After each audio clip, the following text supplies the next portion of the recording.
আজকে বানিয়েছিলাম গেঁড়ি গুগলি। এটাকে অনেকে গেঁড়িও বলে থাকে, অনেকে গুগলিও বলে থাকে। তো আমি কিভাবে বানিয়েছি সেটাই আপনাদেরকে আজকে শেয়ার করছি। এটা কিন্তু খাওয়া স্বাস্থ্যের পক্ষে খুবই উপকারী। আমি এখানে নিয়েছি একটা মিডিয়াম সাইজের টমেটো, আর নিয়েছি পেঁয়াজ, আদা, রসুন। এগুলোকে আমি মিক্সির মধ্যে দিয়ে দিচ্ছি, একটা মিক্সি জারের মধ্যে দিয়ে পেস্ট করে নেব।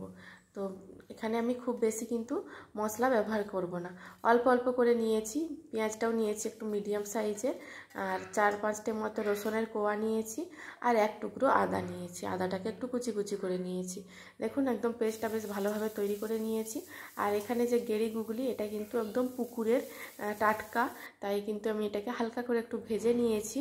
আর একদম নরম ছিল, খুব ছোট ছোট সাইজের। তারপরে ওই কড়াইতে আরেকটু সরষের তেল দিয়ে তেলের মধ্যে দিয়ে দিলাম কেটে রাখা আলু, তার মধ্যে অল্প লবণ আর হলুদের গুঁড়ো দিয়ে দিলাম। দিয়ে বেশ লাল লাল করে একটু ভেজে নিতে হবে।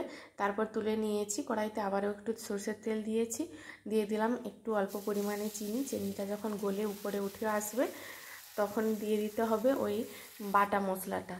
বেশ ভালোভাবে একটু কষিয়ে নিতে হবে। এর কাঁচা গন্ধটা চলে যাওয়ার পর দিয়ে দিলাম পরিমাণ মতো লবণ, লঙ্কার গুঁড়ো, হলুদ গুঁড়ো, জিরে গুঁড়ো, ধনে গুঁড়ো দিয়ে অল্প একটু জল দিয়ে ভালোভাবে মশলাটা কষিয়ে নেব, যতক্ষণ না পর্যন্ত মশলার গা থেকে তেল ছাড়া শুরু করে দেবে। তো মশলাটা বেশ ভালোভাবে কষানো হয়ে গেছে। তারপর ওই গেঁড়ি গুগলি যেটা ভেজে রেখেছিলাম সেটাকে মশলার মধ্যে আরও 2-3 মিনিট মতো একটু কষিয়ে নিয়েছি। তারপরে ওই ভেজে রাখা আলুগুলোও দিয়েছি, দিয়ে বেশ ভালোভাবে কষানো হয়ে গেলে পরিমাণ মতো জল দিয়ে দিতে হবে। যেহেতু আলুটা একটু সেদ্ধ হবে তাই একটু বেশি করে জলটা দেব।